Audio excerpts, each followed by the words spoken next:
Assalamualaikum warahmatullahi wabarakatuh. Jumpa lagi bersama saya Rani di channel Rumah Misteri. Pada kesempatan kali ini, Rani akan bacakan sebuah serial kisah horor dan mistis dengan judul Wanita di Kamar Rahasia. Cerita ini terdiri dari 30 bagian.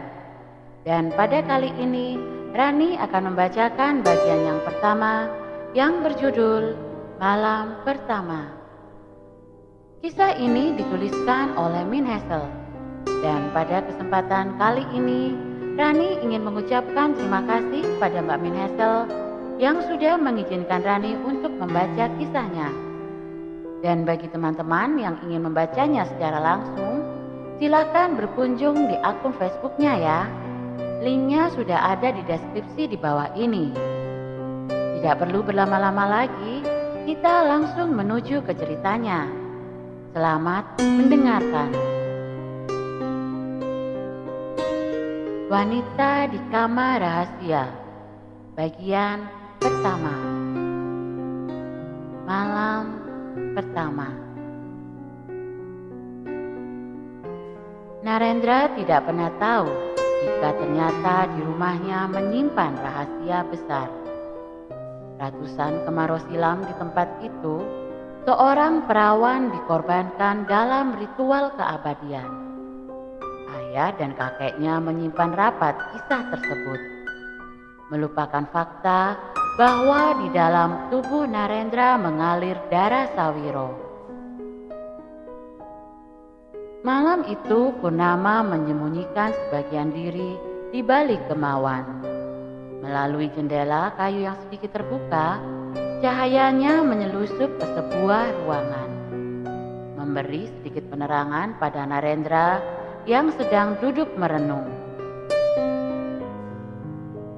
Laki-laki itu memilih menyendiri setelah pesta pernikahan yang begitu meriah.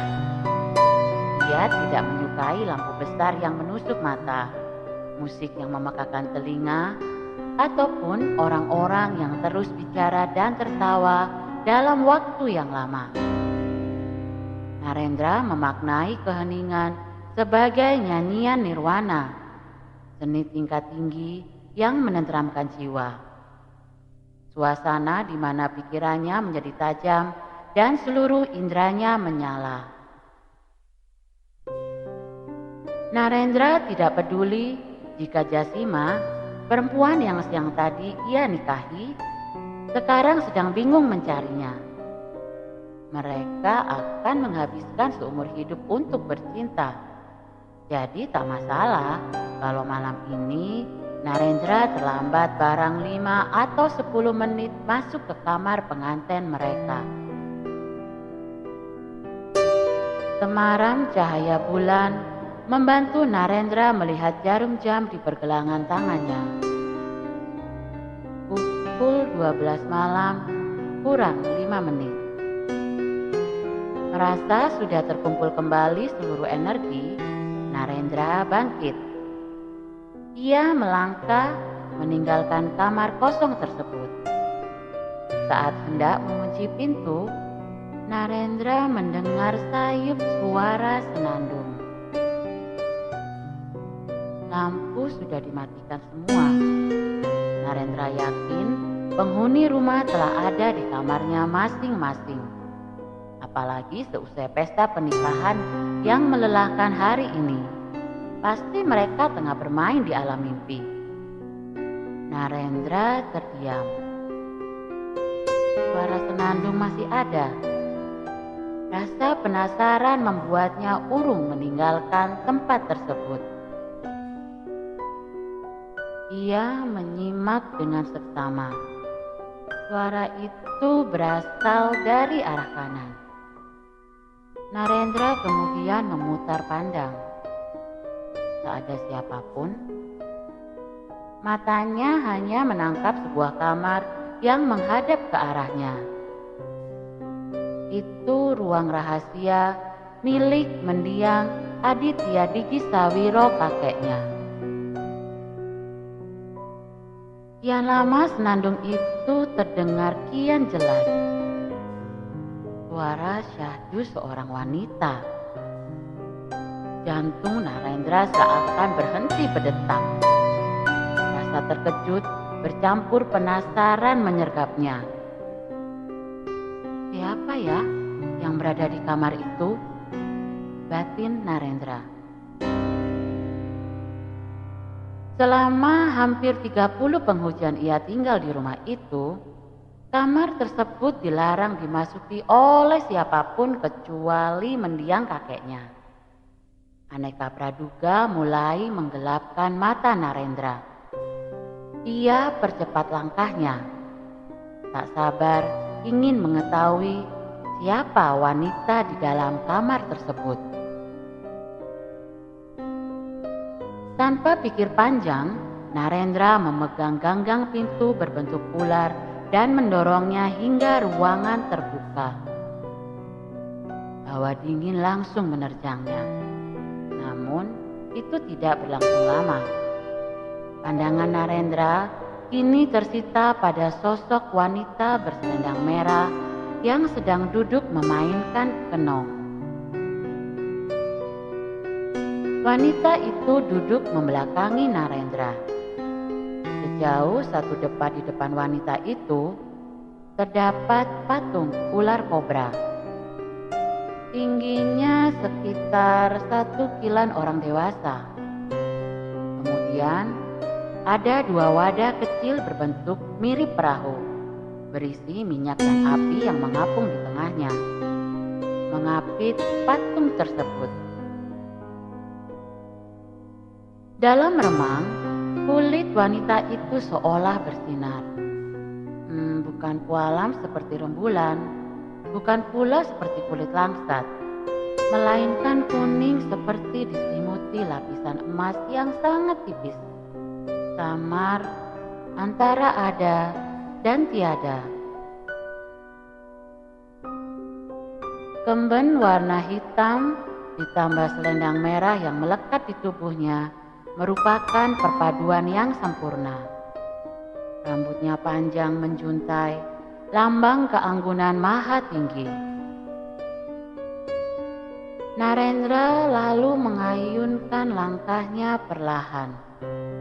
Tak dapat dielakkan keinginan untuk melihat wajah wanita asing tersebut.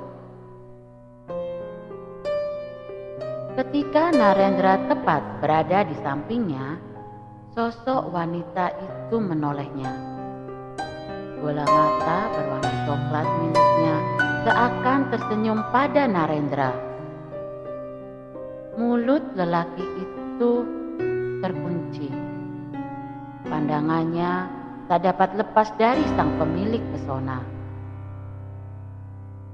Wanita berparas ayu itu bangkit. Perlahan ia menggerakkan lengannya dengan gemulai sambil terus bersenandung. Suara gamelan pun mengalun, entah dari mana asalnya dan entah siapa pula yang memainkannya. Wanita itu terus menari, semakin lama semakin rancak, hingga selendang lepas dari tubuhnya. Sembari terus melenggak-lenggok, ia pun mulai melepas kembennya, satu-satunya tabir yang menutup pusat keindahannya. Kini di hadapan Narendra terpampang tubuh sintal yang polos yang seketika itu menerbangkan angannya ke negeri para dewa. Sebagai pemuda yang selalu menjunjung nilai moral, hal itu cukup mematik syahwat dalam dirinya. Darah Narendra sepanas kawah candra di muka. Seketika ingatan Narendra akan Jasima, bak manik yang putus talinya. Sosok di hadapannya melampaui batas wanita sempurna yang telah lama menjejali ruang khayalnya. Wanita ini tidak berasal dari bumi. Dia pasti apsari yang turun dari surga loka. Begitu pikir Narendra. Ketika sang wanita mengulurkan jemari, hati lelaki itu mulai berdesir, seperti ada yang menggerakkannya untuk menyambut ajakan itu. Kini kesadaran Narendra telah lenyap, sepenuhnya tenggelam dalam dekapan wanita tersebut. Ia mulai menelusuri, menjelajah setiap inci, lalu mengayuh, terus mengayuh hingga sampai titik tertinggi. "Kau siapa, Nona? Sejak kapan kau ada di sini?" Narendra memberanikan diri bertanya setelah ia puas berenang di samudra asmara. Wanita itu lalu duduk bersila. Selendang yang tadinya lepas, ia gunakan untuk menutup dada. Ia menjawab pertanyaan Narendra dengan suara yang lebih merdu dari kicau kenari. "Aku satu-satunya perempuan keturunan Trasawiro. Suatu sore ketika aku mandi di sendang, seseorang menculikku dan ia menempatkanku di sini. Tangan ini diikat dengan rotan, mulutku pun disumpal potongan kain. Orang yang menculikku itu ternyata papanku. Darinya juga aku tahu bahwa kalau keluarga kami meyakini darah suci dari perempuan Sawiro bisa memberikan keabadian jika dipersembahkan kepada Kiai Agung." Perempuan itu menunjuk patung ular.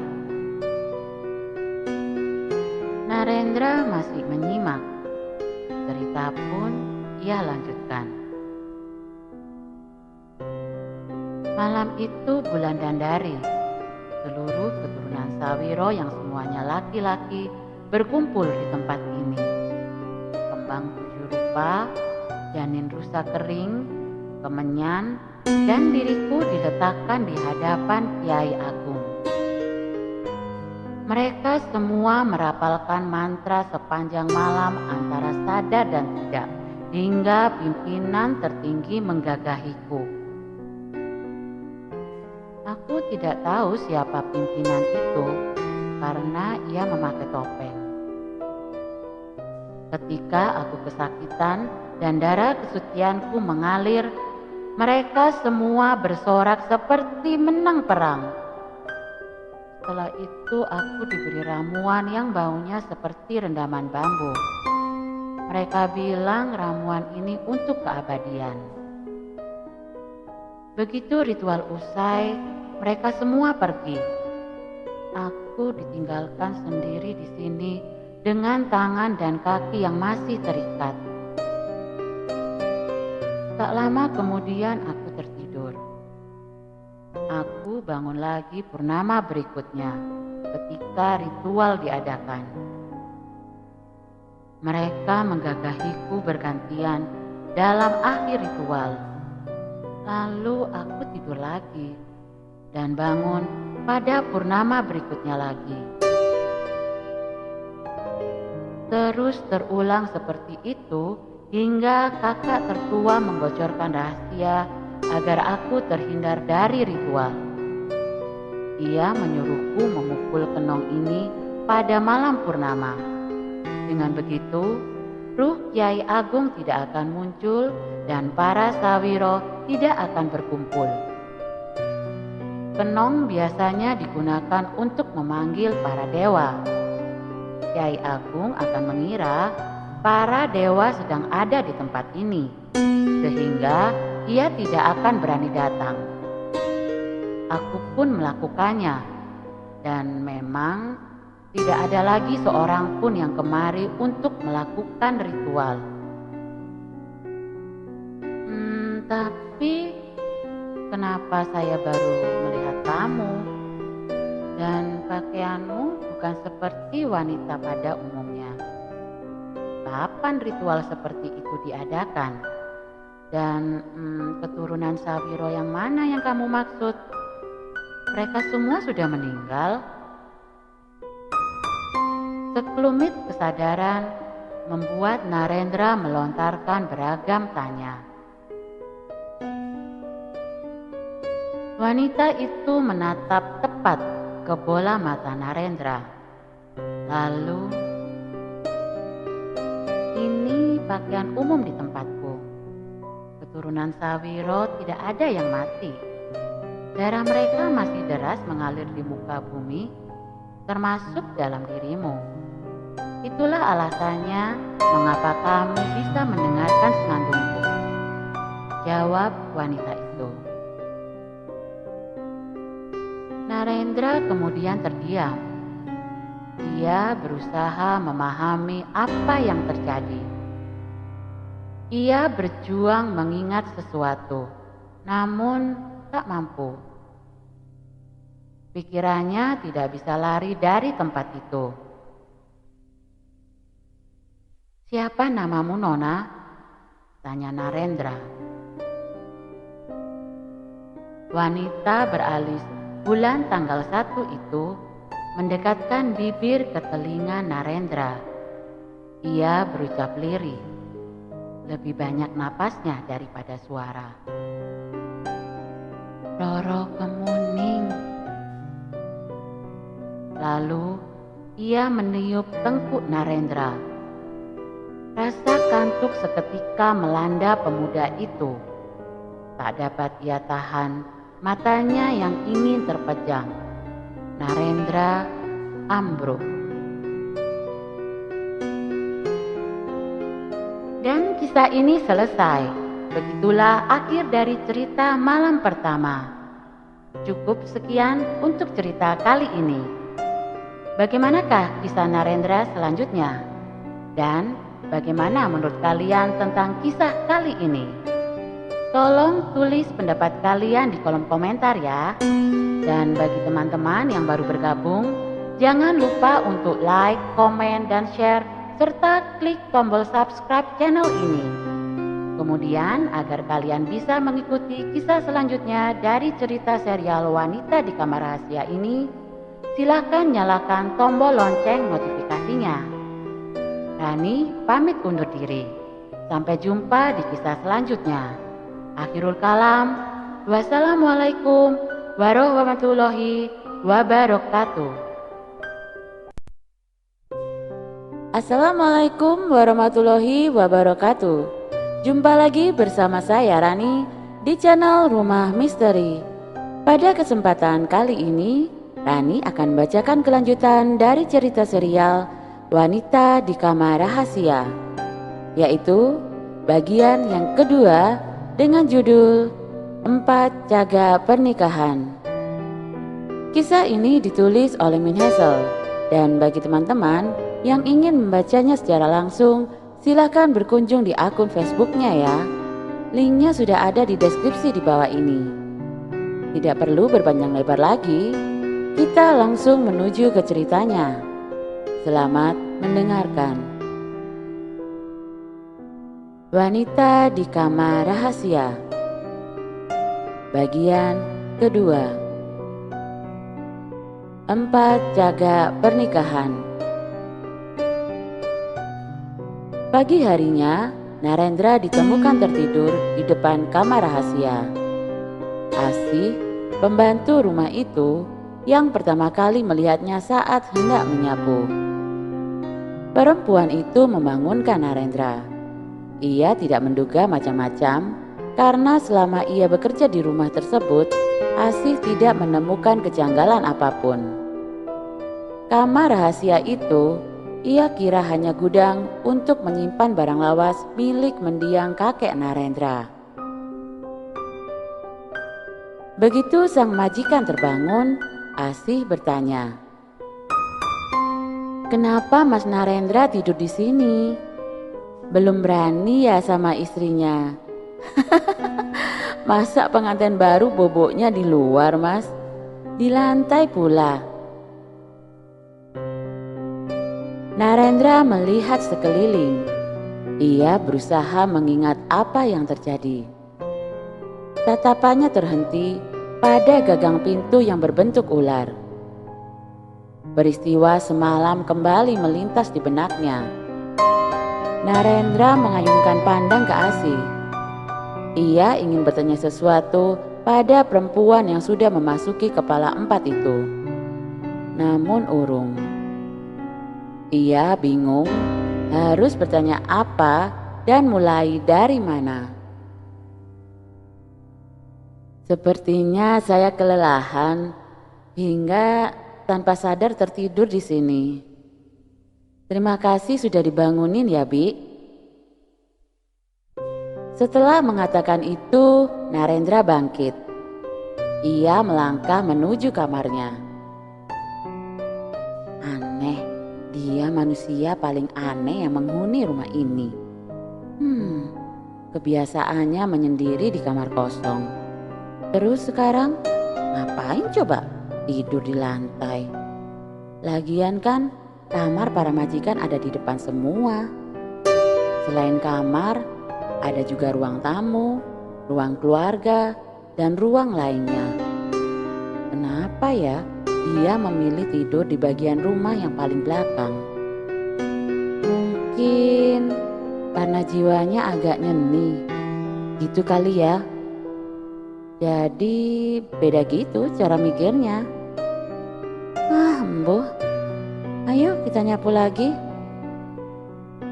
Asi berbicara pada diri sendiri.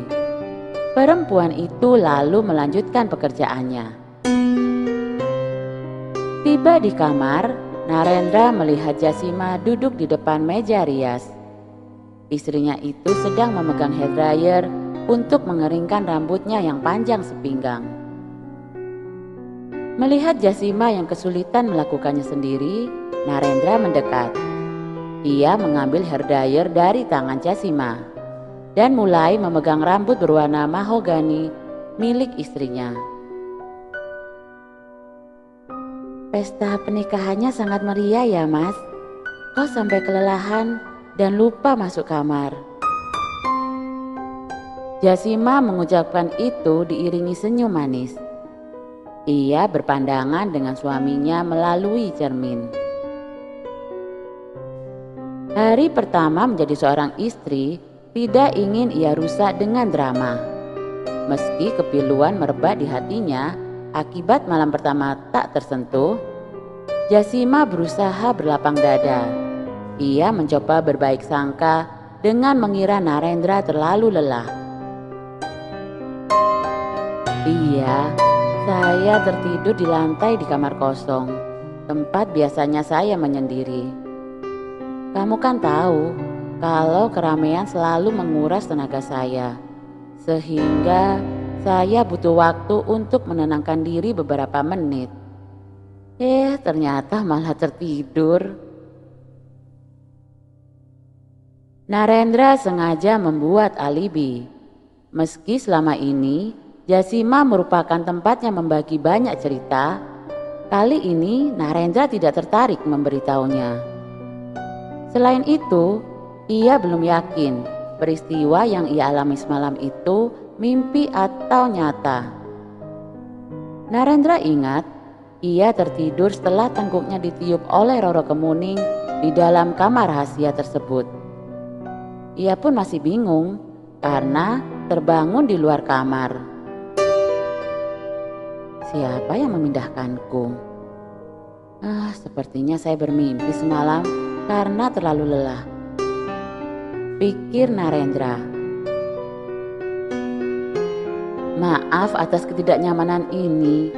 Sungguh saya tidak berniat meninggalkanmu, ucap Narendra sembari mengeringkan rambut istrinya. Jasima membalikkan badan. Ia menggenggam tangan suaminya dengan lembut. Kenapa kau minta maaf? Ini hanya perkara kecil sayang. Lagi pula mana bisa nikmat kalau melakukannya dalam keadaan capek. Aku benar kan?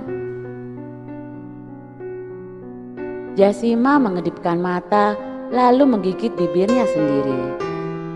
Melihat sikap istrinya, Narendra merasa senang. Ia mengerti apa yang diinginkan wanita itu.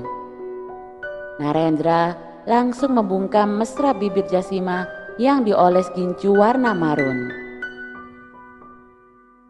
Kesenangan itu ternyata tidak berlangsung lama.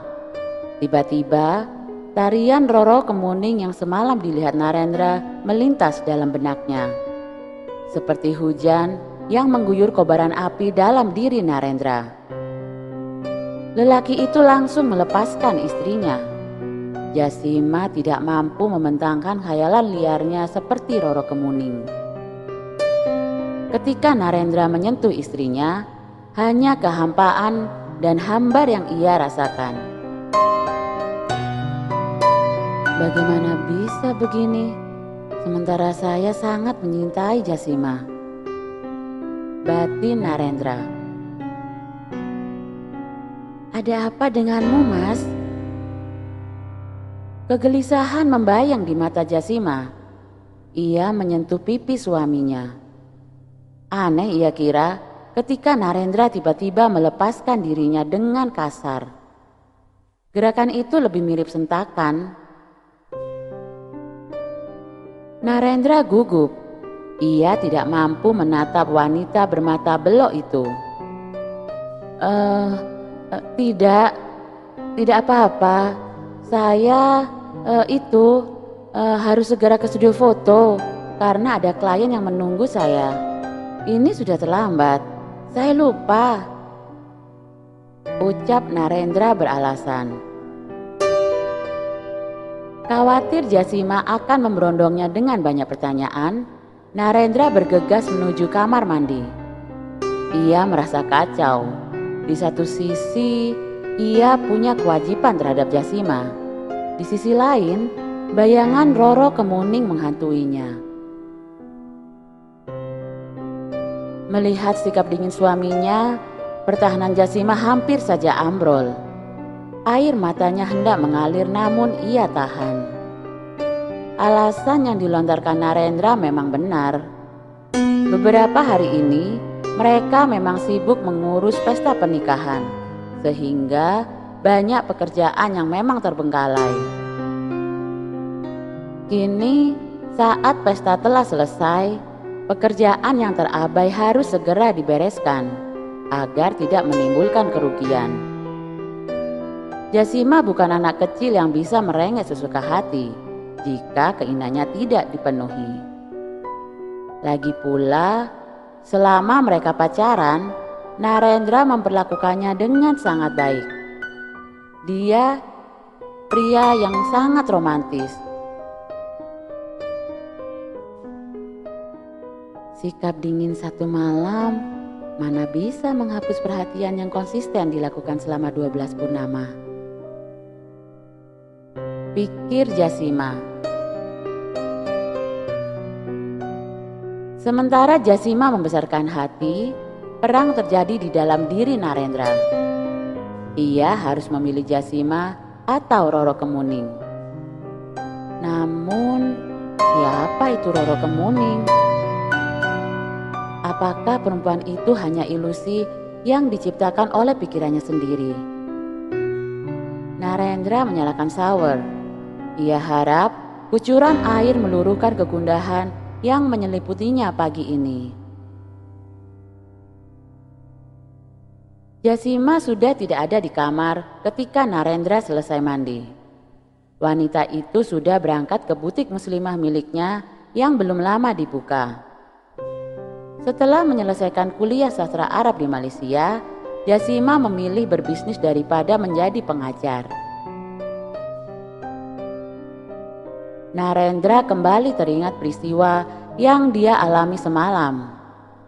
Ia berpakaian dengan cepat.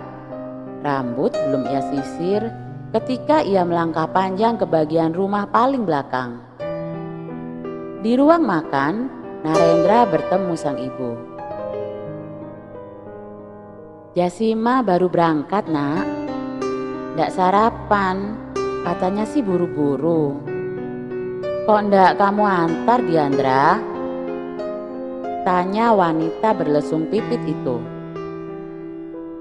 Tidak, Ma. Saya juga ada urusan penting pagi ini. Narendra mengulas senyum. Zaman sekarang beda sama zaman mama dan papa.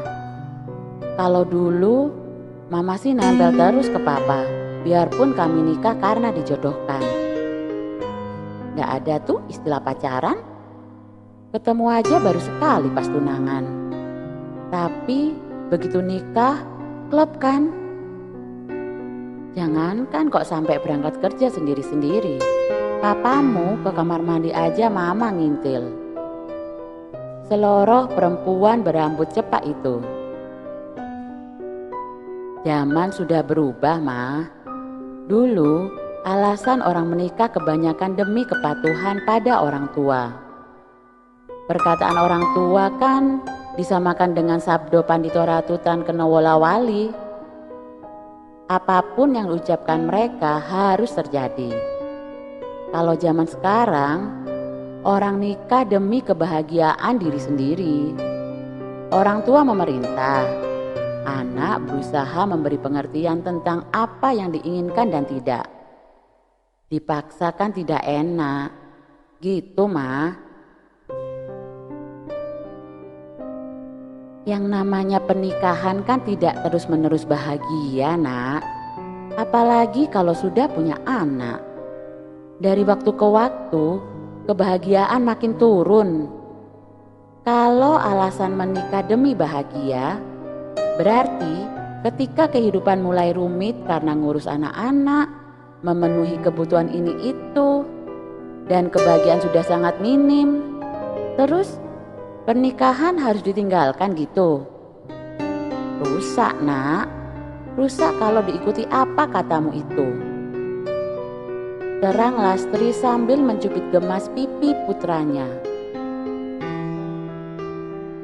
Bukan gitu, Ma.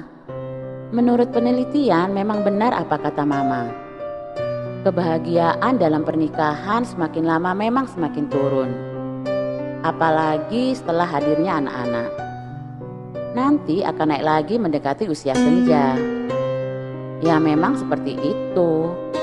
Makanya penting untuk mencari orang yang bisa diajak kerjasama. Ya seperti Jasima. Selama ini saya bahagia hidup sendiri, Ma. Kalau saya menikah, diusahakan kebahagiaan saya gak kurang dong. Caranya dengan memilih pasangan yang tetap memberikan ruang agar saya bisa mengejar passion, kenal teman baru, bisa tetap melakukan hobi. Itu maksud saya. Kalau dijodohkan mana bisa mengukur kecocokan sejauh itu, Ma. Palingan kenal 2 minggu sudah diminta lamaran. Terang Narendra.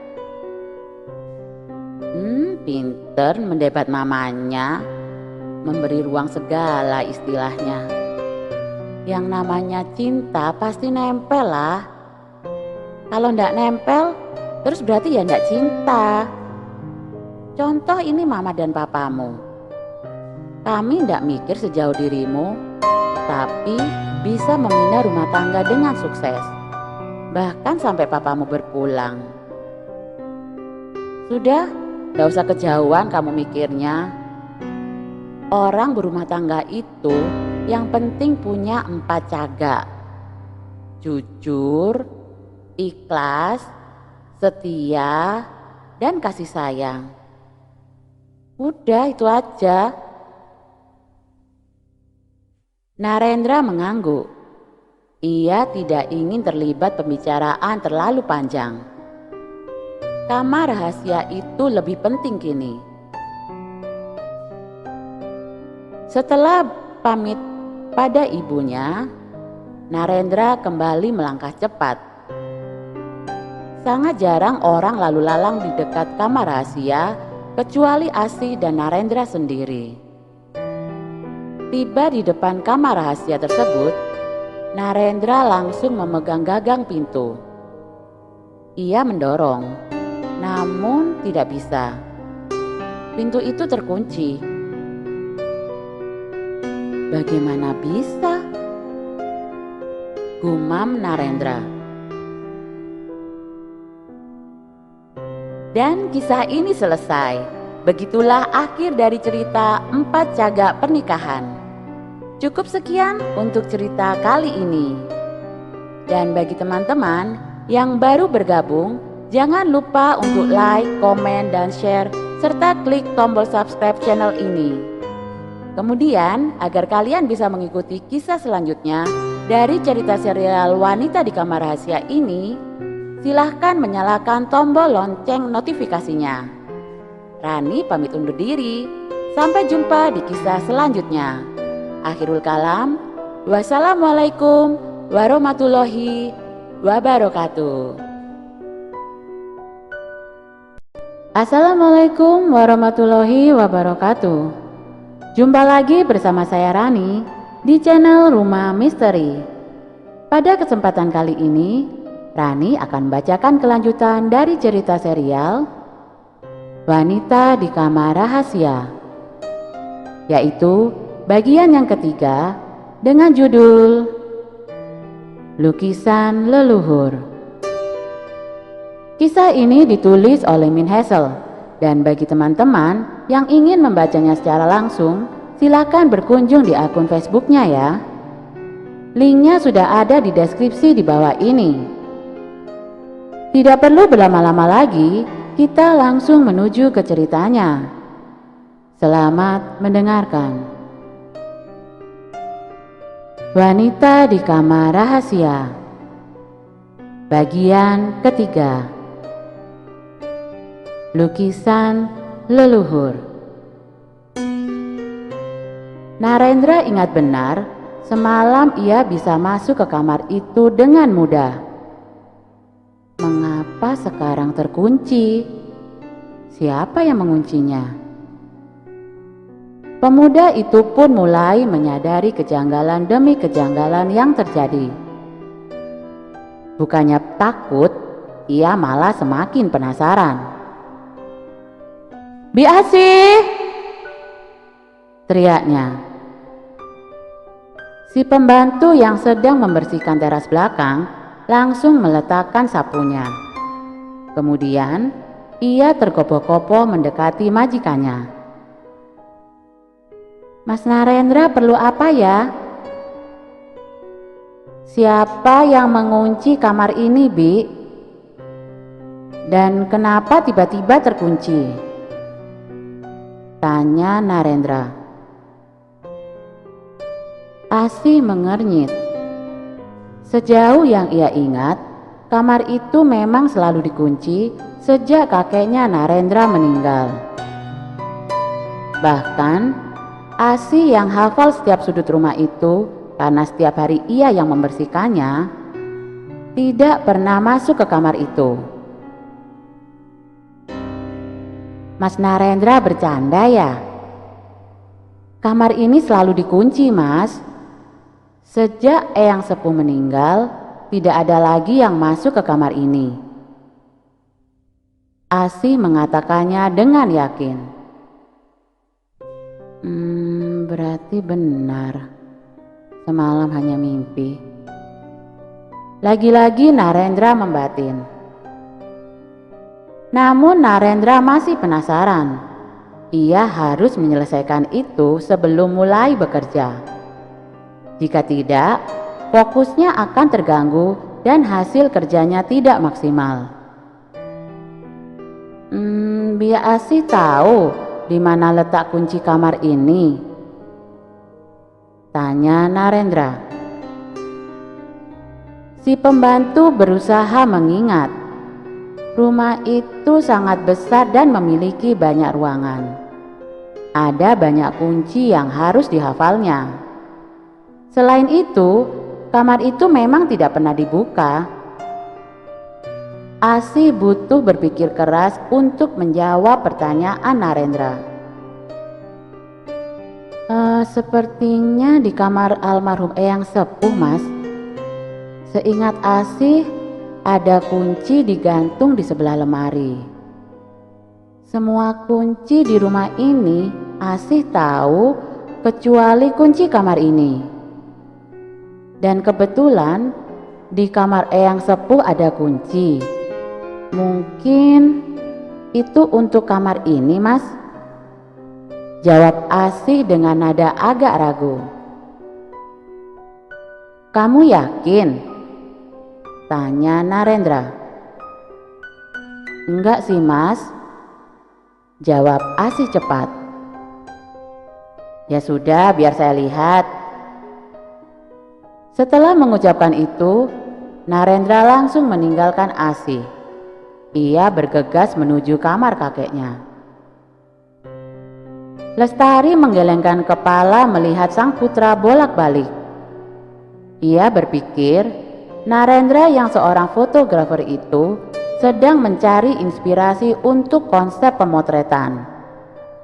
Jadi, ketika dari ruang makan terlihat lelaki itu membuka kamar mertuanya, Lestari membiarkan saja.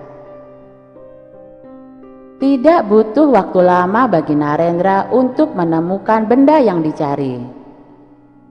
Kunci itu digantung di dinding sebelah lemari, tepat di bawah lukisan seorang pria dengan pakaian seperti zaman Majapahit.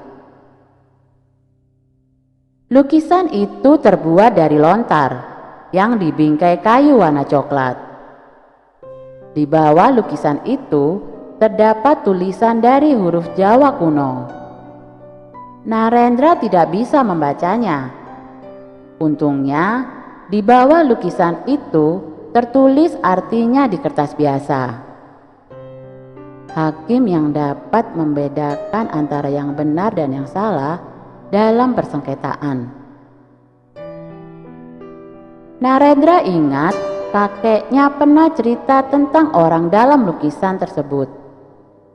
Ia adalah pejabat kehakiman zaman Majapahit. Satu garis keturunan dengan dirinya. Semua laki-laki dalam silsilah keluarganya, sejak zaman dulu sampai sekarang, selalu memegang peranan penting dalam pemerintahan. Ayah Narendra sendiri pernah menjadi anggota dewan selama beberapa periode. Sedangkan sang kakek adalah seorang hakim. Menurut cerita, semakin naik silsilahnya, semakin tinggi jabatan mereka, sesuai dengan dalamnya tirakat. Kakek dan ayahnya semasa hidup selalu melakukan puasa weton, yaitu puasa pada hari lahir.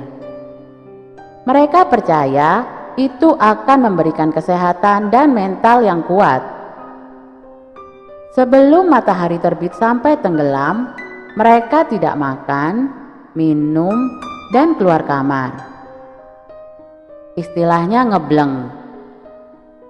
Anehnya, puasa itu tidak dilakukan pada hari lahir kakek atau ayahnya, melainkan pada hari lahir orang dalam lukisan itu. Apa ini ada hubungannya dengan Roro Kemuning ya? Namun wanita itu menyebut pengorbanan untuk keabadian, bukan untuk jabatan. Batin Narendra. Narendra semakin tidak sabar. Ia mengambil kunci itu dan kembali ke kamar rahasia. Setiba di sana, Narendra langsung memasukkan anak kunci. Ia memutar beberapa kali, namun tidak bisa. Ia berpikir sejenak. Entah dari mana muncul ide, ia harus memutarnya terbalik. Benar saja, pintu itu langsung terbuka. Ruangan begitu gelap. Aroma apek menguar. Narendra mengambil ponsel di sakunya untuk menyenteri tempat tersebut. Patung ular yang semalam ia lihat ada di sana. Begitu juga dengan lampu minyak berbentuk perahu. Benda-benda itu diselimuti debu tebal. Tempat di mana semalam Roro Kemuning memainkan kenong dan mengajaknya bercinta juga penuh debu. Tidak ada tanda orang baru masuk ke kamar tersebut. Narendra menyorotkan senter ke segala penjuru. Tidak ada apapun di tempat itu selain sarang laba-laba. Gamelan yang semalam berbunyi nyaring pun tidak ada. Perhatian Narendra kembali tertuju pada tempat di mana Roro Kemuning duduk. Ada sebuah kotak berbentuk balok yang mirip peti. Narendra menyentuh benda itu. Debunya sangat tebal hingga tak terlihat permukaannya. Ia ingin membuka, tapi khawatir debu-debu berterbangan dan mengotori dirinya yang sudah bersih dan siap berangkat kerja. Narendra memutuskan akan membukanya nanti sore saja sepulang dari studio foto. Baru 2 langkah kakinya beranjak, benda mirip peti itu tiba-tiba bersuara, seperti ada yang memukulnya dari dalam. Narendra terdiam, berharap ia salah dengar. Setelah menunggu beberapa lama, tidak ada suara lagi. Lalu ia melanjutkan langkahnya. Suara itu terdengar lagi. Narendra terdiam lagi. Tidak ada bunyi apapun. Kemudian Narendra kembali beranjak. Lagi-lagi suara itu terdengar. Pria itu tidak bisa menahan diri. Ia kemudian membuka penutup peti. Debu seketika memenuhi ruangan itu hingga membuat Narendra terbatuk-batuk. Kemudian ia mengarahkan cahaya senter ke dalam lemari. Narendra nyaris melompat ketika ia mendapati makhluk berpendar dan menggeliat. Ternyata seekor ular berwarna keemasan. Tubuhnya sebesar jempol Narendra. Ketika ular itu membalas tatapannya, Narendra bergeming. Ia tahu dalam bahaya, namun sebagian dari dirinya tidak ingin lari. Dalam pandangan Narendra, ular itu membesar. Semakin lama semakin tinggi, hingga membuatnya mendongak. Ular itu menjulurkan lidah. Tak dapat menahan diri lagi, Narendra langsung berlari keluar kamar. Ia membanting daun pintu hingga menimbulkan suara dentuman yang mengagetkan semua orang. Lestari dan Asi yang ada di dapur berlarian menuju kamar belakang. Mereka hampir saja bertabrakan dengan Narendra. "Apa suara keras barusan?" tanya Lestari pada putranya. "Bom ya?" Asi tak kalah antusias. Narendra menoleh ke belakang. Ia kira ular besar itu mengejarnya, namun tidak ada apa-apa di belakangnya. Ia merasa lega, lalu menangkupkan kedua tangan ke wajahnya. Narendra menarik napas panjang untuk menenangkan dirinya. Tidak ada apa-apa, jawabnya dengan napas yang masih tersenggal. Saya berangkat kerja dulu ya," imbuhnya lagi. Narendra melangkah pelan, tatapannya kosong seperti orang linglung. "Ada apa dengan dia ya sih?" tanya Lestari pada pembantunya. "Gak tahu Bu, tapi tadi Mas Narendra mencari kunci kamar yang paling belakang." Asi menjawab sambil menunjuk kamar yang dimaksud. "Apa kamu bilang? Untuk apa dia ke sana?" Tanya Lestari dengan nada tinggi. Lestari membelalakkan mata. Bayangan sang suami yang meninggal karena digigit ular kembali membayang. Lestari tidak tahu menahu tentang kamar rahasia itu. Namun, setiap kali melihat gagang pintu berbentuk ular itu, ia langsung teringat kematian sang suami. Dan kisah ini selesai. Begitulah akhir dari cerita lukisan leluhur.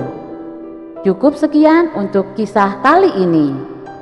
Dan bagi teman-teman yang baru bergabung, jangan lupa untuk like, komen, dan share, serta klik tombol subscribe channel ini. Kemudian, agar kalian bisa mengikuti kisah selanjutnya dari cerita serial Wanita di Kamar Rahasia ini, silahkan menyalakan tombol lonceng notifikasinya. Rani pamit undur diri. Sampai jumpa di kisah selanjutnya. Akhirul kalam. Wassalamualaikum warahmatullahi wabarakatuh. Assalamualaikum warahmatullahi wabarakatuh. Jumpa lagi bersama saya Rani di channel Rumah Misteri. Pada kesempatan kali ini, Rani akan membacakan kelanjutan dari cerita serial Wanita di Kamar Rahasia, yaitu bagian yang keempat dengan judul Penumpang Misterius. Kisah ini ditulis oleh Min Hazel, dan bagi teman-teman yang ingin membacanya secara langsung, silakan berkunjung di akun Facebooknya. Linknya sudah ada di deskripsi di bawah ini. Tidak perlu berpanjang lebar lagi, kita langsung menuju ke ceritanya. Selamat mendengarkan. Wanita di Kamar Rahasia, bagian keempat. Penumpang misterius. Sebotol air mineral berukuran sedang nyaris tandas diteguk oleh Narendra. Ia sudah menahan haus sepanjang perjalanan menuju tempat pemotretan. Belum lagi kejadian yang dialaminya tadi cukup menguras energi. Tumben, kau negu air kayak orang habis lari maraton. Dikejar janda sebelah ya? Seloroh Ronald, teman dekat sekaligus asisten Narendra.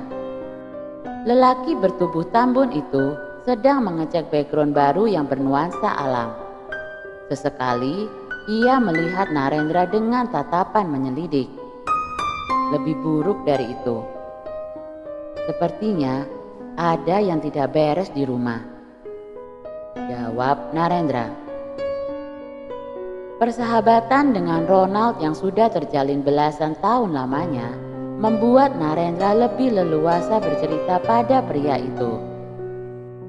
Kenapa? Si Jasima tengkar sama mamamu? Atau jangan-jangan dia nggak perawan ya? Mata Ronald terbeliak. Gus, sembarangan. Jasima itu berasal dari keluarga baik-baik. Iskandar, kakak laki-laki Jasima yang satu ayah beda ibu, punya pesantren. Dia dibesarkan di lingkungan alim. Meski Jasima suka pamer rambut di muka umum, dia selalu membawa pasmina, seperti tidak bisa lepas dari kain panjang itu. Sedikit pun tidak terbesit dalam otak saya kalau Jasima pernah melakukan hubungan intim di luar pernikahan, jawab Narendra. Ronald mengendikkan bahu. Well, terus ada apa?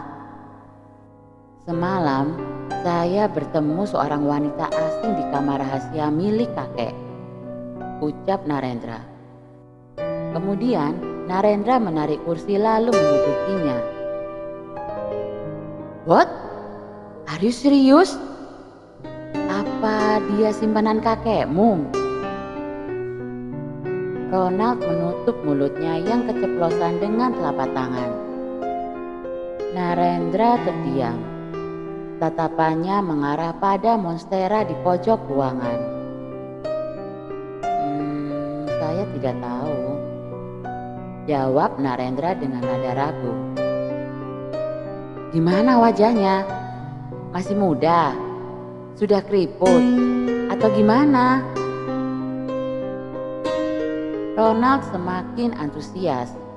Dia tipe lelaki yang gemar bergosip.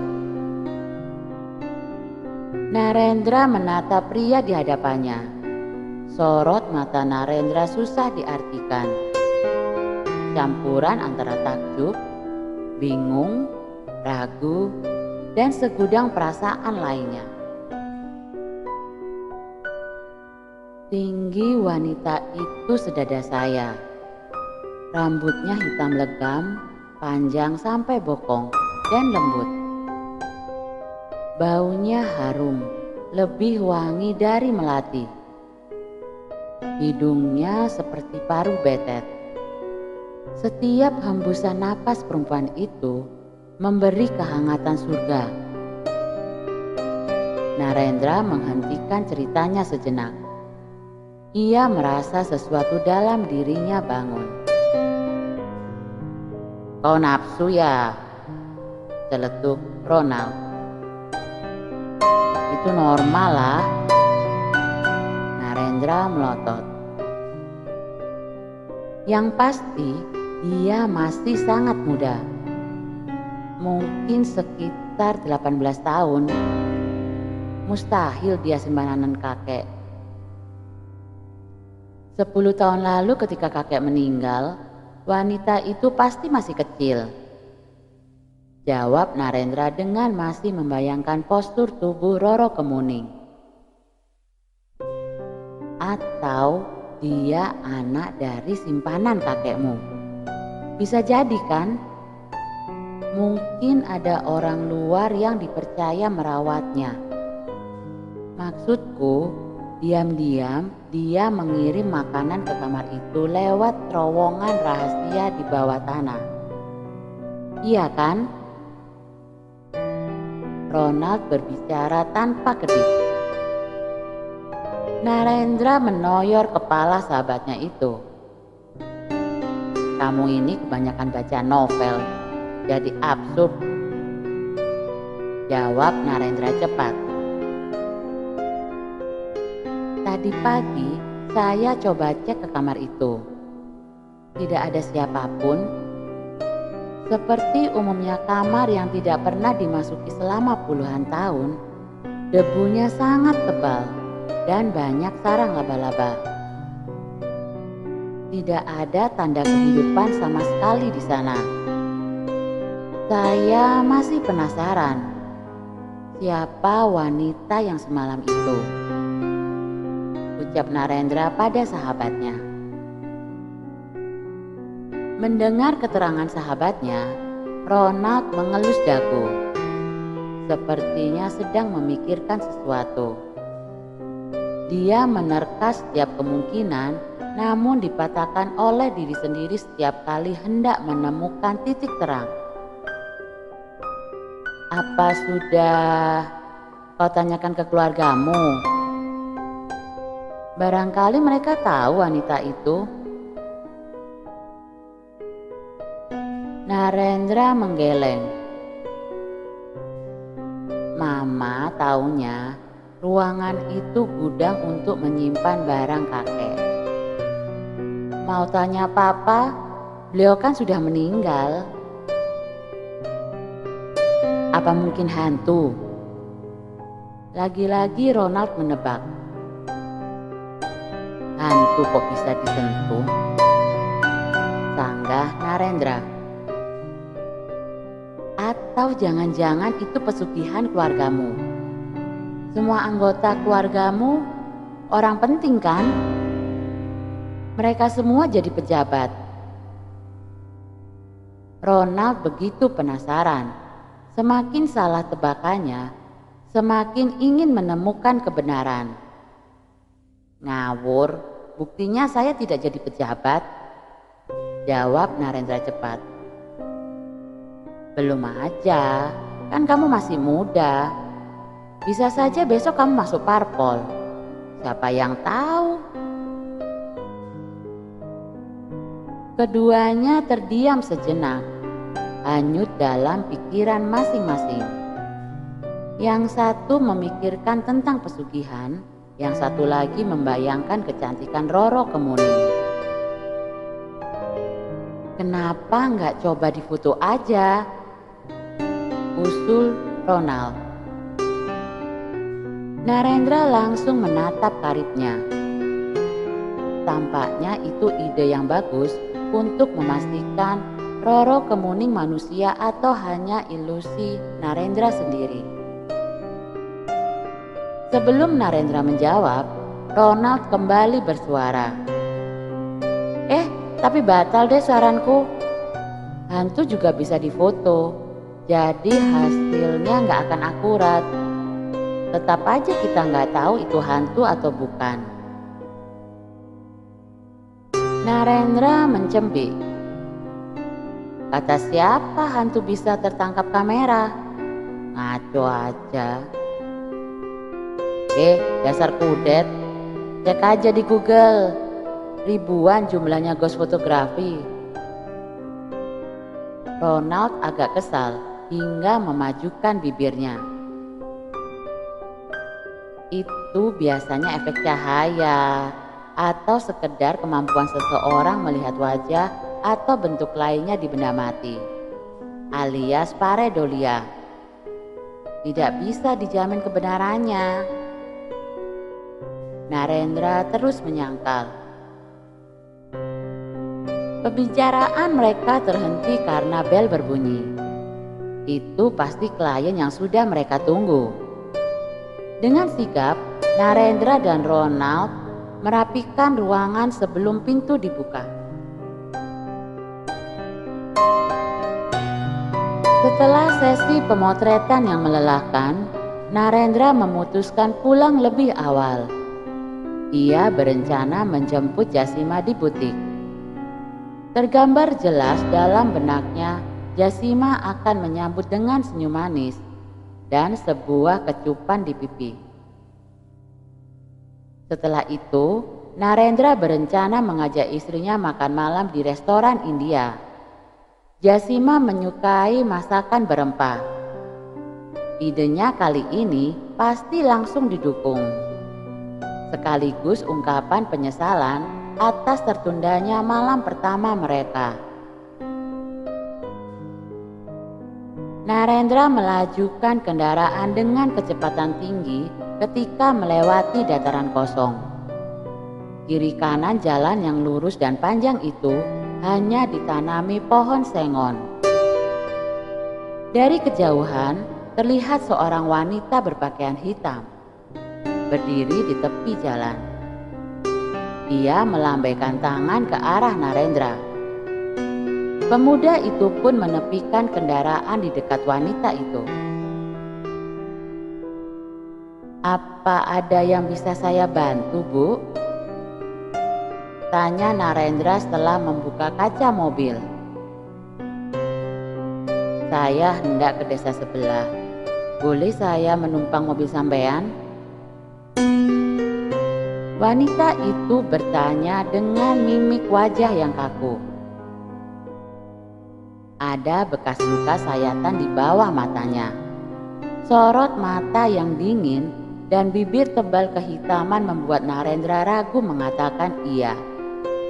Namun tidak elok ia rasa bila menolak memberi tumpangan pada seorang wanita. Apalagi sendirian di dataran kosong yang jauh dari perumahan. Tentu Bu, silakan,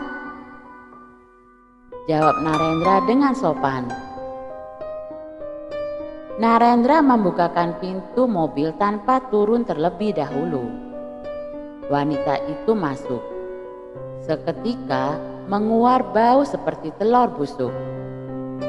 Narendra tidak yakin aroma itu berasal dari penumpang tersebut.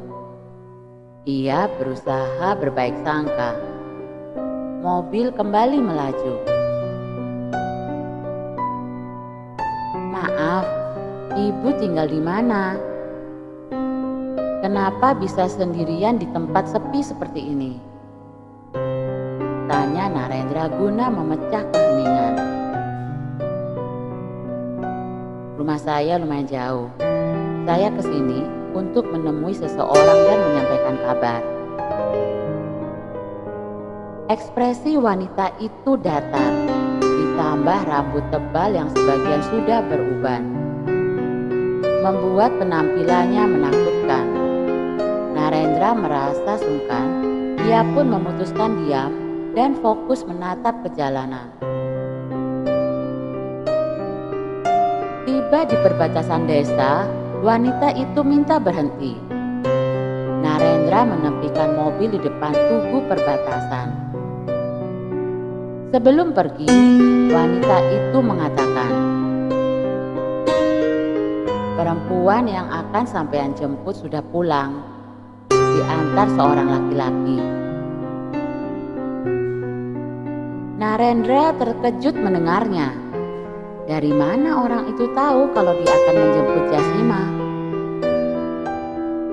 "Maaf, tapi dari mana Anda tahu kalau..."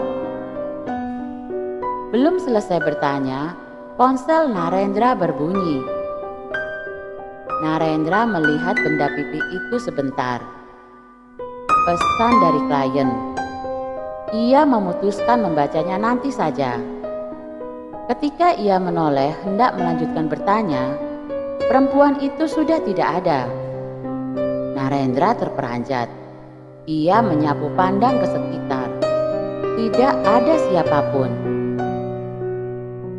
Laki-laki itu segera menyalakan mobil dan melaju dengan kecepatan tinggi.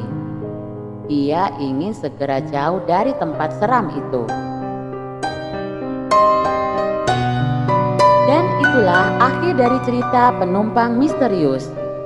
Cukup sekian untuk cerita kali ini. Siapakah wanita itu? Dan apakah ada hubungannya dengan keluarga Narendra? Temukan jawabannya di kisah-kisah selanjutnya. Oh ya, tolong tulis pendapat kalian di kolom komentar tentang kisah kali ini. Dan bagi teman-teman yang baru saja bergabung, jangan lupa untuk like, komen, dan share, serta klik tombol subscribe channel ini. Kemudian, agar kalian bisa mengikuti kisah selanjutnya dari cerita serial Wanita di Kamar Rahasia ini, silakan menyalakan tombol lonceng notifikasinya. Rani pamit undur diri. Sampai jumpa di kisah selanjutnya. Akhirul kalam. Wassalamualaikum warahmatullahi wabarakatuh.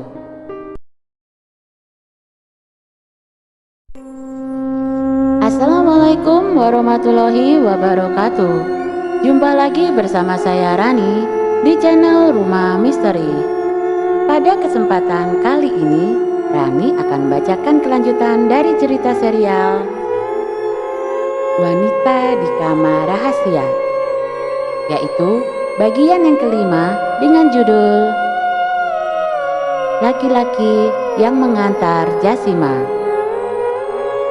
Kisah ini ditulis oleh Min Hazel, dan bagi teman-teman yang ingin membacanya secara langsung, silakan berkunjung di akun Facebooknya. Linknya sudah ada di deskripsi di bawah ini. Tidak perlu berlama-lama lagi, kita langsung menuju ke ceritanya. Selamat mendengarkan. Wanita di Kamar Rahasia, bagian kelima. Laki-laki yang mengantar Jasima. Bu Jasima sudah pulang setengah jam lalu karena kakinya keseleo, Pak. Jawab Mila setelah Narendra bertanya di mana istrinya. Mobilnya ada di depan. Jasima pulang dengan siapa? Tanya Narendra pada perempuan muda itu. Diantar pelanggan yang kebetulan tadi belanja di sini, Pak.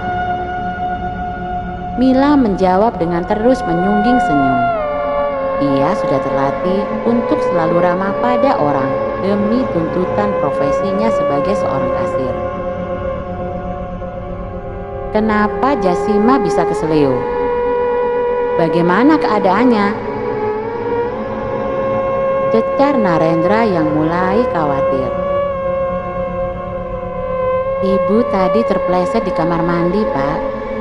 Tadinya ibu tidak bisa berdiri sendiri. Tapi setelah dipijat oleh pelanggan, ibu sudah sedikit membaik, Pak. Kemudian diantar pulang.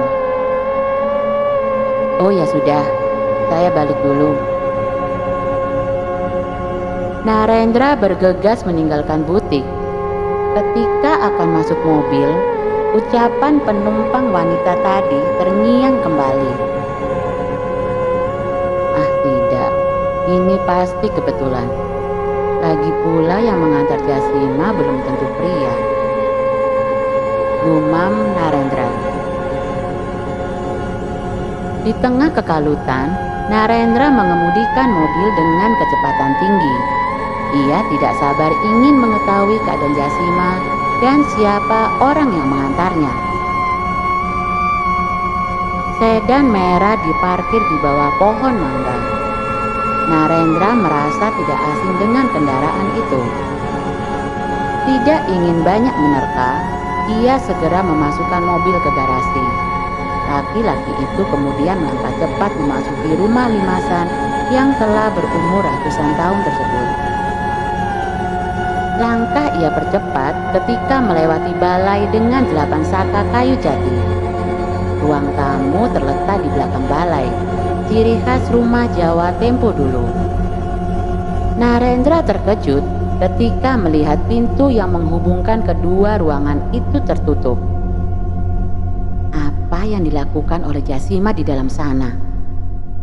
Pikirnya. Ucapan Ronald yang meragukan kesucian Jasima terngiang. Perkataan penumpang perempuan yang menyebut Jasima pulang diantar laki-laki pun menusuk pendengarannya. Darah Narendra mendidih. Ia menendang pintu sekuat tenaga. Jasima yang duduk di sofa ruang tamu terkejut. Begitu juga pria yang mengantarnya. Narendra menatap tamu itu. Ternyata teman akrab Jasima semasa SMP. Narendra tahu itu ketika beberapa waktu lalu mengantar Jasima reuni. Oh, ternyata dia yang mengantarmu pulang. Ketus Narendra. Ia menatap istrinya dengan garang. Tadi Jasima keseleo dan saya membantunya, ucap si tamu. Melihat ekspresi Narendra yang tidak bersahabat, pria itu langsung pamit. Ia mengucap salam yang tidak dibalas oleh Narendra. Begitu tamunya pergi, Jasima menegur sang suami. Kenapa kamu bersikap seperti itu? Tadi aku keseleo dan dia membantuku. Seharusnya kamu mengucapkan terima kasih padanya, ujar Jasima. Ucapan terima kasih pada laki-laki yang sudah memijat kaki istri saya tanpa saya tahu? Terima kasih pada laki-laki yang sudah berduaan dalam mobil bersama istri saya? Maaf Jasima, saya masih terlalu normal untuk melakukan itu. Narendra nanar menatap istrinya. Jasima mengernyit. Ia keheranan akan sikap Narendra yang sangat berbeda dari biasanya. Kamu berlebihan. Ada apa denganmu sebenarnya?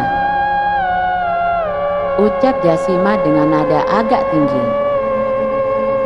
Tanyakan itu pada dirimu Jasima. Ada hubungan apa kamu dengan teman SMP-mu itu? Apa ada yang belum selesai di antara kalian dan saya tidak tahu? Narendra menuduh dengan membabi buta. Pikirannya telah dikuasai amarah. Aku tidak mengerti apa yang kau katakan. Elak Jasima. Kalau tidak ada apa-apa di antara kalian, Kenapa dia langsung pergi begitu saya datang? Kenapa dia tidak ngobrol dulu? Dan kenapa pintunya tertutup? Bisakah kau menjawab pertanyaan saya? Tidak kan? Biar saya jelaskan. Itu karena dia takut saya melihat jalinan asmara di antara kalian. Narendra bicara dengan nada tinggi. Matanya berbuntang seolah hendak keluar dari kelopaknya. Tuduhanmu sungguh tidak berdasar, Narendra. Pintu itu tertiup angin dan aku sulit berjalan untuk membukanya. Sebenarnya ada apa denganmu? Kau meninggalkan aku pada malam pertama kita, dan kau menolakku tadi pagi. Lalu sekarang apa? Kau menuduh aku yang bukan-bukan. Aku curiga kau terpaksa menikah denganku, Narendra. Wajah Narendra memburam dalam pandangan Jasima. Air mata mulai mengenang di kelopaknya. Belum genap 1 harmal, mereka mengikrarkan janji suci, tapi pertengkaran besar sudah terjadi. Harapan untuk bermanja pada lelaki berhidung bangil itu telah habis dibakar kemarahan Narendra. Lelaki itu mengerumas rambut, wajahnya merah, giginya kuat beradu. Di tengah keadaan genting itu, Lestari masuk. Ia membawa banyak belanjaan hingga tidak menyadari ketegangan yang terjadi di antara putra dan menantunya. Untung kamu sudah pulang, Nak. Tolong bawakan belanjaan Mama di mobil. Kasihan itu Asih, angkat-angkat sendiri. Pinta Lestari sembari meletakkan tas besar di dekat meja kaca. Ia menoleh ke arah kedua orang itu. Apa kalian baik-baik saja? Tanya Lestari. Narendra tidak menjawab. Ia berlalu meninggalkan ibu dan istrinya. Rumah besar itu mendadak terasa sempit. Dia menaiki kembali mobil dan pergi tanpa tujuan. Di ruang tamu, Jasima berusaha mengendalikan diri. Ia tidak ingin Lestari tahu tentang pertengkaran barusan. Ada citra yang harus dijaga agar Jasima tetap dihormati. Loh, kenapa dia, Nak? Kok main ngeloyor gitu aja? Lestari menatap mobil Narendra yang semakin menjauh. Kemudian ia mengalihkan pandang ke Jasima. Mungkin Mas Narendra ketinggalan sesuatu di studionya, Ma. Oh iya, Ma. Maaf, aku belum bisa bantuin Mama angkat barang. Tadi di butik kakiku keseleo. Untung ada teman yang bisa urut. Jadi agak mendingan sekarang. Astaga, kok ada-ada saja? Kalau gitu kamu istirahat saja. Mama buatkan olesan beras kencur biar cepat pulih kakimu. Lestari mendekati menantunya, melihat kaki Jasima yang sakit lalu mengelus perlahan. Nggak usah, Ma. Nanti aku periksa ke dokter. Jasima merasa sungkan jika merepotkan ibu mertuanya, apalagi sampai disentuh kakinya seperti itu. Jangan sedikit-sedikit ke dokter. Kamu tunggu ya. Mama ke dapur dulu. Mau menumbuk dulu beras dan kencurnya. Ucap Lestari seraya berjalan melewati lorong panjang di belakang ruang tamu. Jasima menatap punggung sang mertua sampai tidak terlihat lagi. Rumah tua itu sangat besar. Nuansa kuno yang kental membuat bangunan tersebut terkesan magis. Narendra pernah cerita, rumah peninggalan buyutnya itu tidak direnovasi ke bentuk modern karena sekarang rumah limasan sudah langka. Ayah Narendra ingin rumah tersebut memiliki nilai sejarah dan mempertahankan budaya. Narendra sendiri tidak pernah berniat mengubah bentuk bangunan itu.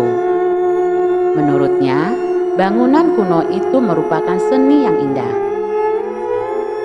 Sementara bagi Jasima yang terbiasa dengan kehidupan modern, rumah tersebut lumayan menyeramkan.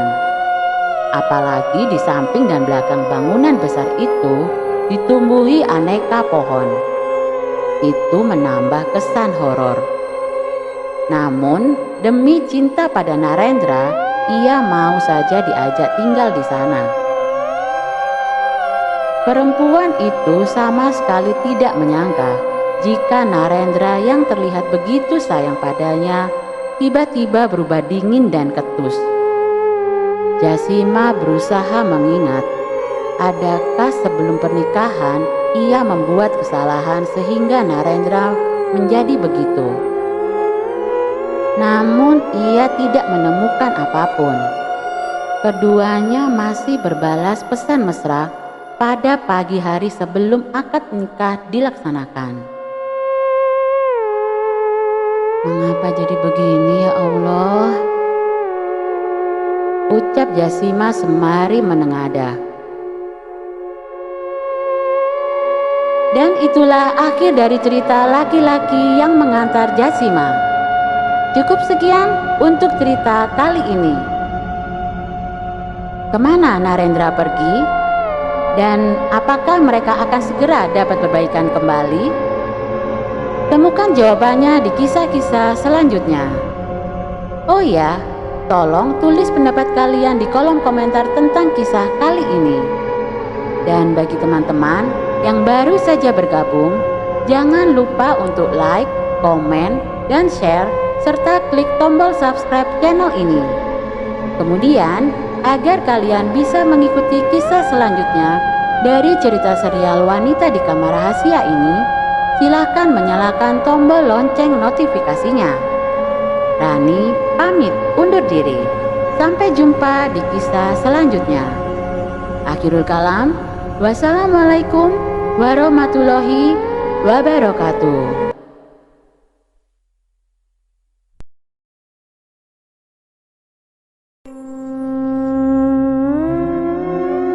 Assalamualaikum warahmatullahi wabarakatuh. Jumpa lagi bersama saya Rani di channel Rumah Misteri. Pada kesempatan kali ini, Rani akan bacakan kelanjutan dari cerita serial Wanita di Kamar Rahasia, yaitu bagian yang ke-6 dengan judul Ketika Tengah Malam Tiba. Cerita ini ditulis oleh Minhesel. Dan bagi teman-teman yang ingin membacanya secara langsung cerita ini, silakan berkunjung di akun pribadi Facebooknya. Linknya sudah saya sertakan di kolom deskripsi di bawah ini. Dan seperti apa untuk kisah kali ini? Langsung saja kita simak ceritanya. Selamat mendengarkan. Wanita di Kamar Rahasia, bagian ke-6. Ketika tengah malam tiba. Matahari sudah kembali ke peraduan, tetapi Narendra belum ada niat untuk pulang. Ia masih nyaman istirahat di kontrakan tempat Ronald tinggal. Jadi tadi yang mengantar Jasima pulang itu mantannya? Tanya Ronald sembari menyeruput kopi. Tidak tahu. Sepertinya iya. Waktu saya antar dia ke reuni, mereka sih ngakunya cuma teman akrab. Tapi saya curiga, mana mungkin ada laki-laki dan perempuan berteman sangat akrab tanpa ada perasaan yang terlibat. Ya, kecuali Guy. Narendra mengabaikan segelas kopi yang dibuatkan Ronald. Asap yang beberapa saat lalu mengepul kini sudah tidak terlihat lagi. Dia terus kena apa kalau itu mantannya? Wajar kan temenan sama mantan? Selama mereka nggak ngapa-ngapain, ya udah. Ronald berkata dengan santai, bahkan ia menyandarkan punggungnya ke tembok. Siapa yang menjamin kalau mereka tidak ngapa-ngapain? Kalau mantan, ya udah, gak usah temenan lagi lah. Itu kesannya seperti gagal move on. Sanggah Narendra. Justru kalau belum move on, gak bisa temenan, Dra. Baper mulu bawaannya. Cemburu sama mantan itu bukan tanda cinta, itu tanda insecure. Kau merasa kalau cowok itu lebih keren. Lagi pula, apa salahnya sih temenan sama mantan? Ribet amat kalau ini jadi manusia, Andra. Apa-apa jadikan masalah. Mana masih pengantin baru? Ujar Ronald. Meski ia belum menikah, keahlian Ronald soal asmara tidak diragukan lagi. Pasalnya, ia sering ikut seminar perbaikan kualitas hubungan. Saking pahamnya tentang seluk-beluk percintaan, Ronald menjadi enggan terikat dalam hubungan dengan lawan jenis. Apa iya? Tidak juga. Secara fisik sepertinya saya lebih menarik. Pekerjaan juga saya lebih mapan. Ucap Narendra mantap. Nah terus ngapain kamu cemburu? Jasima itu tidak bodoh dengan memilih tangga, sedangkan di sampingnya ada eskalator. Apapun alasannya saya tidak suka. Apalagi cinta tidak butuh alasan untuk tumbuh. Meski saya lebih keren, itu bukan jaminan. Sanggah Narendra. Umat overthinking kau. Pulang sana, minta maaf sana ke Jasima. Itu aja jadi masalah. Ronald bangkit seraya mengambil gelas yang telah kosong. Sementara kopi untuk Narendra yang tidak disentuh, ia biarkan saja. Lumayan buat ngopi nanti kalau begadang. Begitu pikir Ronald. Kalau gitu saya pulang dulu, udah malam. Pamit Narendra. Lah, mau kubelikan gorengan malah pulang. Ucap Ronald sedikit terkejut.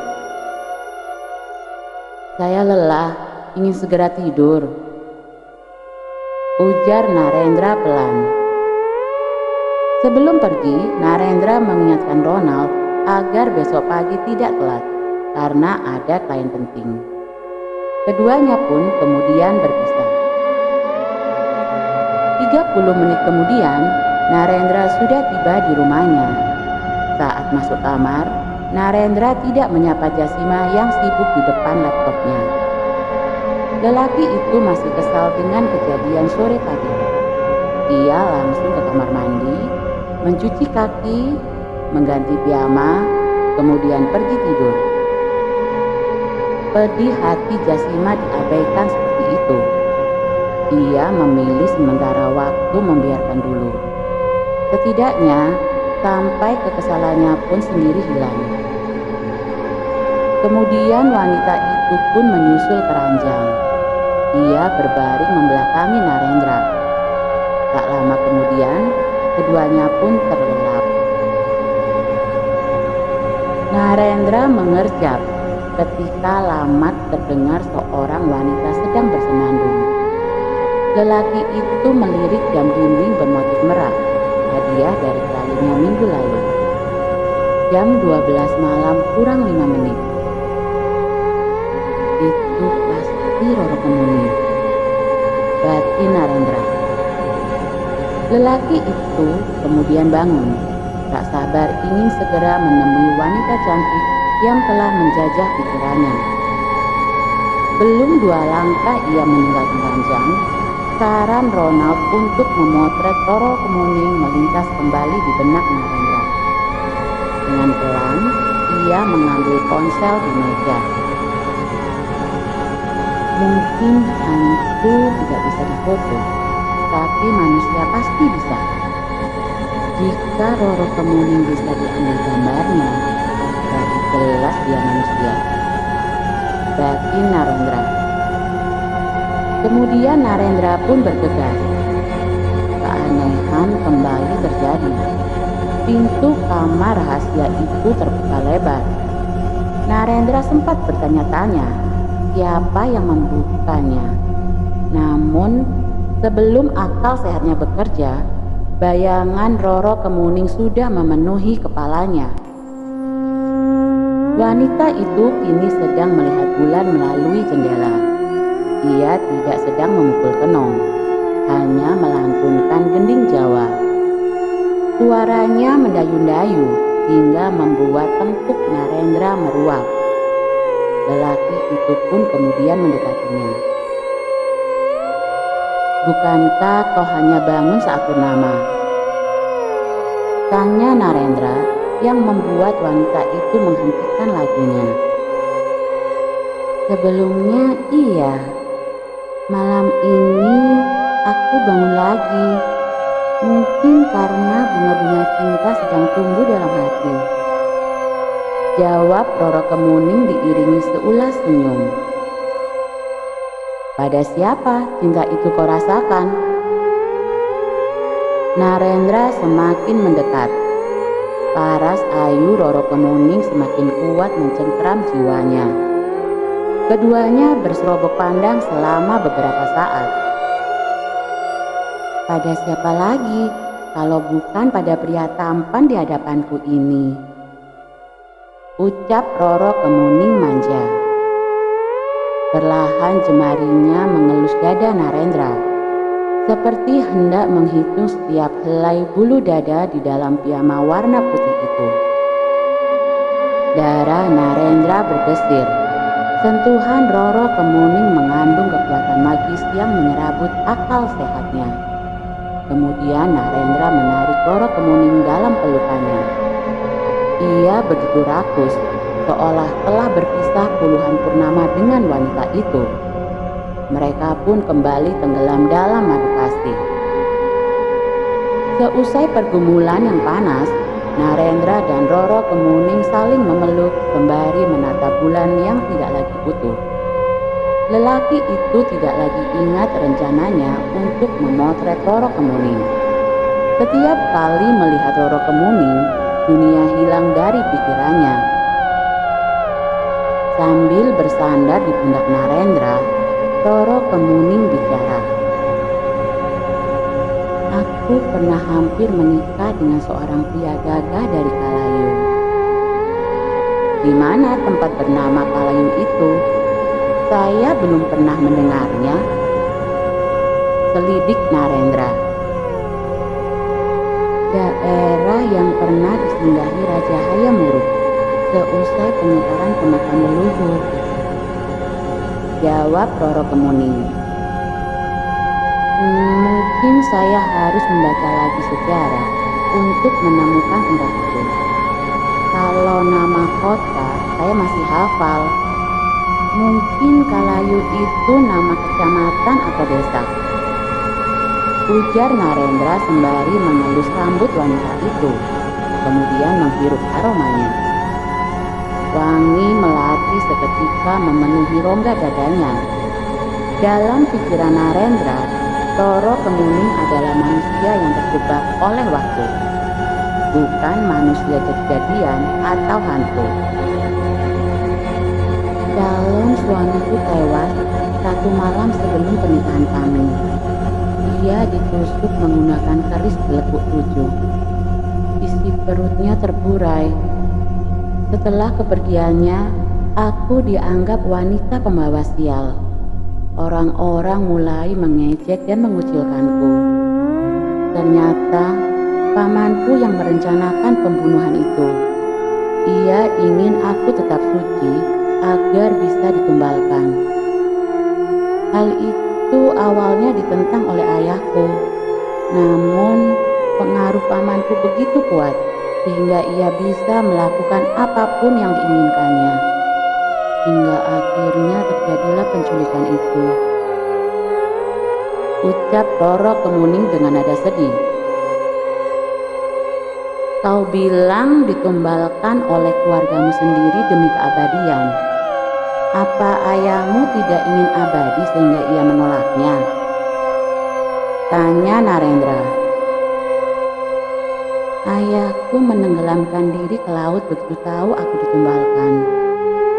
Kakak tertua yang memberitahuku. Jawab Roro Kemuning. Narendra mengepalkan tangan.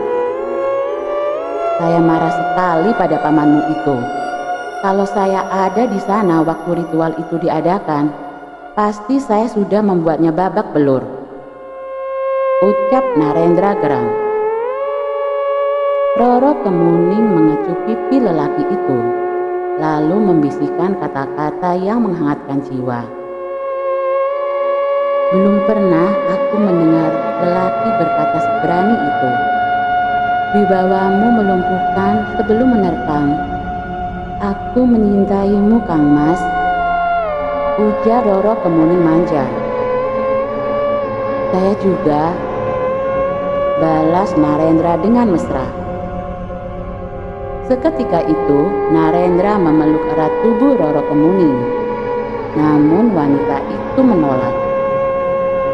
Aku harus segera kembali. Jika Yang Kuasa menghendaki, kita akan bertemu lagi, Kang Mas. Pamit Roro Kemuning.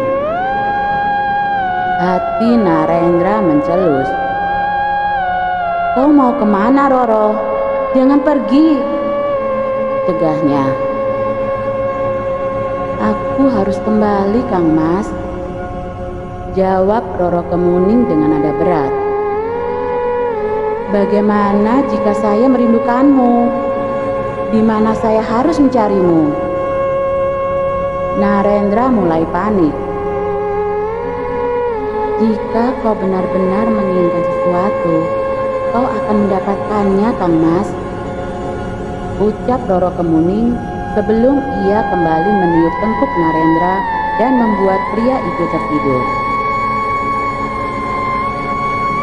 Dan itulah akhir dari cerita ketika tengah malam tiba. Cukup sekian untuk cerita kali ini.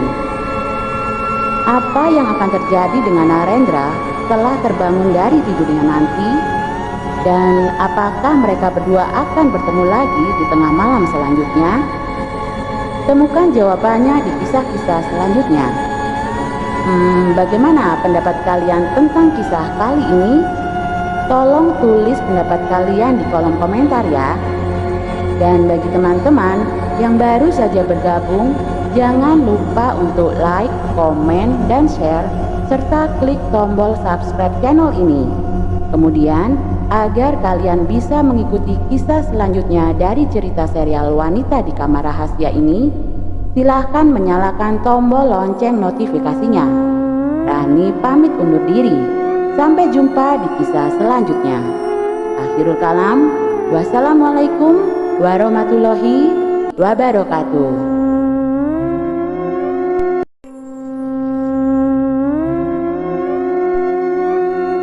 Assalamualaikum warahmatullahi wabarakatuh. Jumpa lagi bersama saya Rani di channel Rumah Misteri. Pada kesempatan kali ini, Rani akan bacakan kelanjutan dari cerita serial Wanita di Kamar Rahasia, yaitu bagian yang ketujuh dengan judul Pak D Lembu. Cerita ini ditulis oleh Min Hazel, dan bagi teman-teman yang ingin membacanya secara langsung cerita ini, silahkan berkunjung di akun pribadi Facebooknya. Linknya sudah saya sertakan di kolom deskripsi di bawah ini. Dan seperti apa untuk kisah kali ini? Langsung saja kita simak ceritanya. Selamat mendengarkan. Wanita di Kamar Rahasia, bagian ketujuh. Pak D Lembu. Lagi-lagi Narendra terbangun di luar kamar rahasia. Kali ini tidak ada seorang pun yang memergokinya tertidur di sana. Karena hari masih gelap, Narendra pun bangkit. Dalam pikirannya hanya ada Roro Kemuning. Lelaki itu kemudian beranjak cepat ke kamarnya untuk mandi. Tidak ia hiraukan badan yang rasanya remuk seperti habis dipukuli. Informasi tentang keberadaan Roro Kemuning harus segera ia dapatkan. Kemudian Narendra meninggalkan rumah sebelum ibu dan istrinya terbangun. Tujuannya adalah ke kontrakan Ronald. Hanya dengan pria itu, Narendra bisa membagi kisah ini. Selain itu, Ronald punya wawasan yang luas dan ia pasti punya solusi untuk perkara seperti ini. Ngapain sih kau subuh sudah kesini, Indra? Masih marahan sama istrimu? Tanya Ronald sembari membukakan pintu sambil menguap. Semalam saya bertemu lagi dengan perempuan itu, jawab Narendra begitu masuk ke kontrakan sahabatnya itu.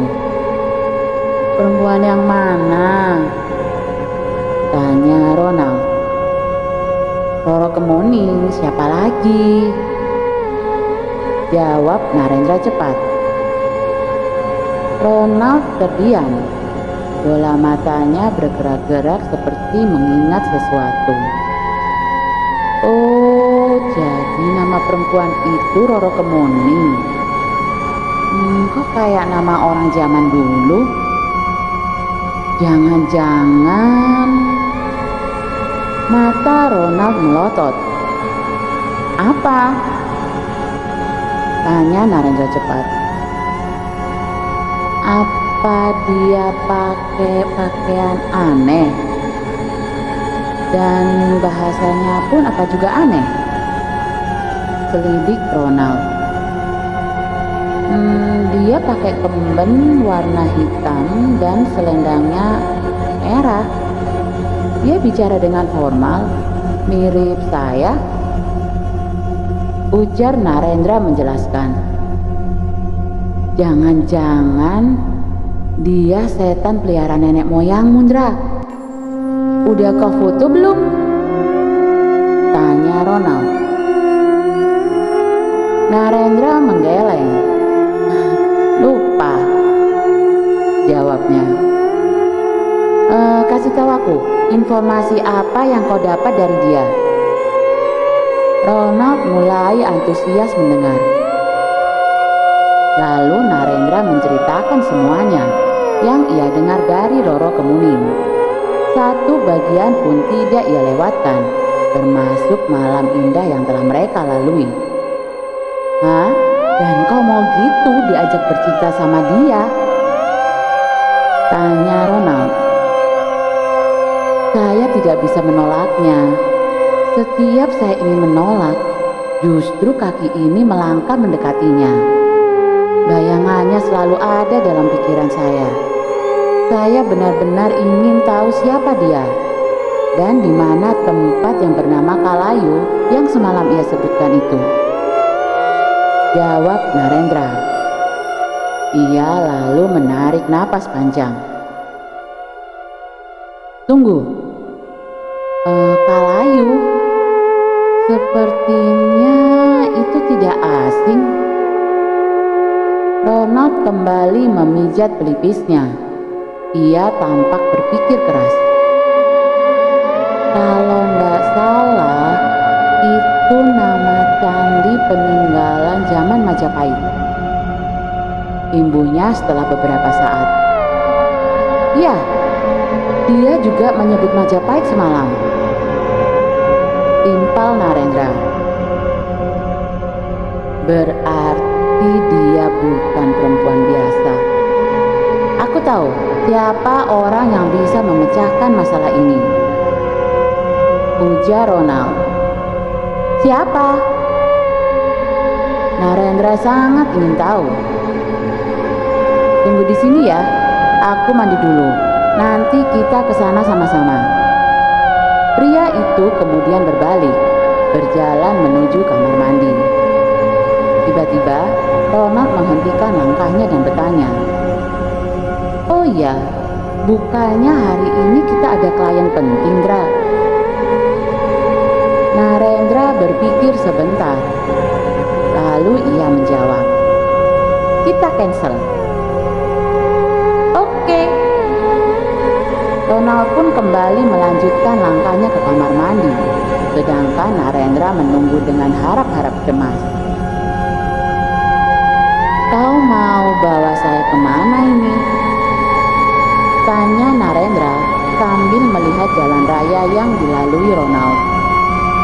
Kali ini Ronald yang menyetir karena Narendra tidak tahu tujuannya kemana.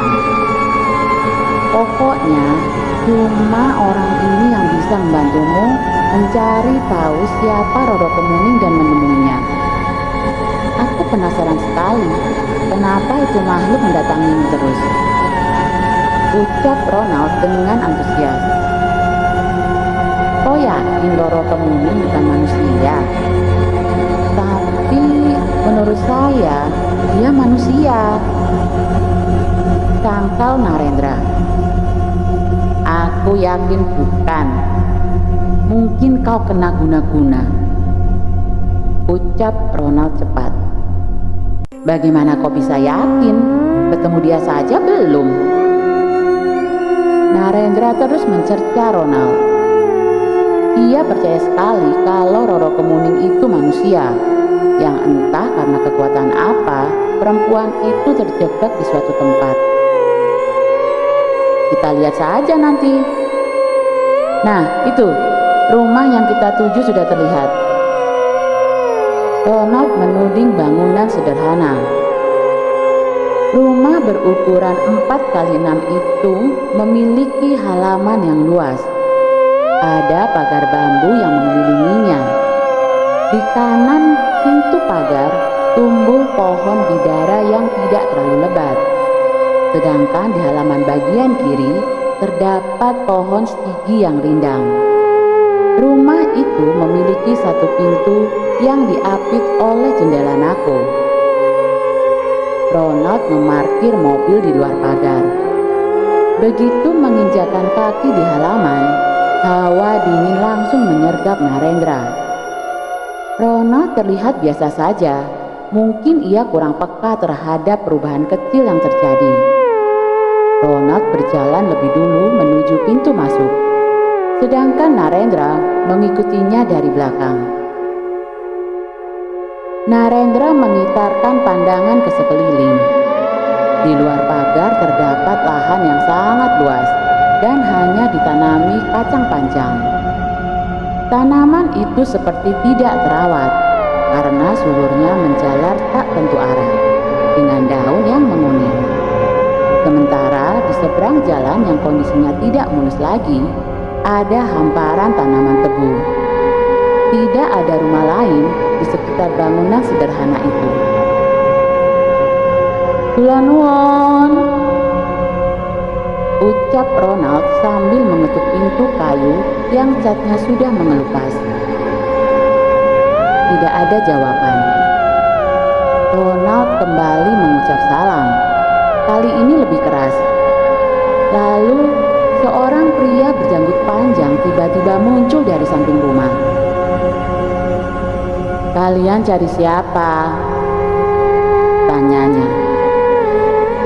Narendra dan Ronald sempat terkejut atas kemunculan pria tua itu. Mereka menunggu pintu dibuka. Ternyata orangnya muncul dari samping rumah.